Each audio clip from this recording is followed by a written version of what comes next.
today we're doing an unboxing of Freeman's Farm 1777. This is from Worthington Publishing. It's designed by Maurice Suckling. Looking at the back of the box here, the Battle of Freeman's Farm stopped the British advance in the Saratoga campaign of the American Revolution.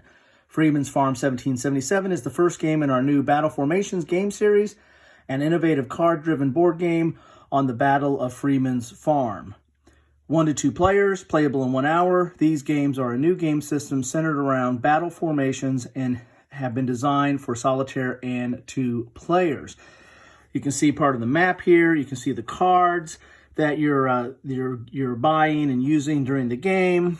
And then they have the leaders and their forces. These are their cards down here. Now, I have not played this game as part of the battle formations. Just got this, as you can see. But I have played Chancellorsville 1863, which is the second in this line of battle formations. I think they've changed up some of the things from going from Freeman's Farm to Chancellorsville. So I'm interested to see how the original system looked. So let's get into the box and see what we have here. Shrink wrap there, and you get a good sturdy box here, good thickness. Put this like this. You get the rules.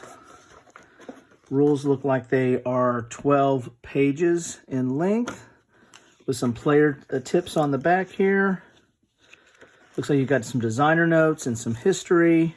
So the rules themselves are, looks like they're only about 9 pages. And that also is including talking about the solitaire rules. You have a color, you have 2 column. It's not very densely packed text. So this looks like this is maybe even easier than the Chancellorsville game to get into here. So there you have the rules. You've got your British and American cards here. I don't know if these are like card holders. Not sure about that. Solitaire edition player aid. So here's your player aid for, here's the player aid, I guess, for the regular game, and here is the solo opponent player aid, which you have there. And you have 2 copies of that. You don't need 2 copies for the solo, I guess, but you need this for 2 players, okay? We have the board, which is mounted. And one thing you're going to notice about the board is it's not your traditional hex and counter game. This is, again, based on their battle formations, you're moving formations around. So you're going to be having, you know, this is the Revolutionary Force, the Americans, and then you have the British advancing here. And the formations are going to be in a place, and then they can move to certain locations on the board. This looks very much, this looks more limited than in Chancellorsville. There was much more movement and where you can move your formations to. This looks relatively restricted as far as where you can do your movements, but it's still based on the formations that you have here. And I believe this is like artillery, and the circles are artillery. And there's going to be blocks in here. I'll pull that up. Then you have your attack rolls, and you need to roll 2 on a dice to normally get a result here, unless you roll a 3. But when you do combat, you roll the dice, and you're going to roll a certain number of dice depending upon your formation, and then what the results are what you get. You know, like double 6s, you're going to remove a defender block. Double snake eyes is remove an attacker. So, you know, it's the lower you roll is bad for you if you're the attacker. And on a solo game, you only need to roll 1 result. So you have to have 2 in the 2-player game, except for 3s, and then you only have to have 1 result in the solo game. That's very similar to the same effects in Chancellorsville. You get a bag of baggies, which is good. You get a deck of cards. Might crack those open. You get some dice and some cubes in here. You get your blocks, and these blocks are important because these are your formations. In Chancellorsville, they're like screen printed. This one or printed. These are, doesn't look like they are, but those are your formations, and then I think the circular are your artillery. Then you get your actual formation cards, or your leaders, the American players. And this is where you get your dice. So Nixon, when he attacks, gets 4 dice and has 2 activations. That will be, I guess, through what's in the deck. You have some command. Then you're going to have your cohesion. I can't remember what it is. I think it's called cohesion in Chancellorsville. In this game, I have to look up the rules to see what it is.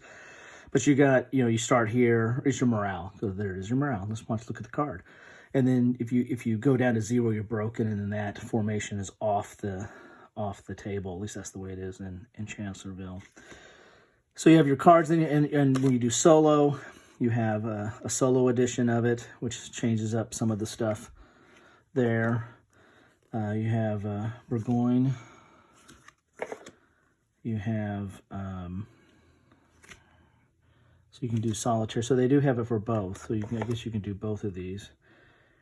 British, and then solitaire, American, and then solitaire.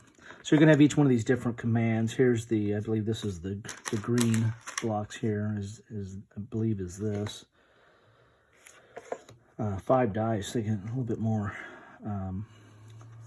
aggressive, a little bit more effective. Hamilton, here's the good old General Benedict Arnold. So he was actually one of the heroes of the Saratoga campaign. He's known for other aspects in American history now, but at this point was his high water mark as far as being a hero. So there you get it. There you have it, General Horatio Gates. And here's the American artillery.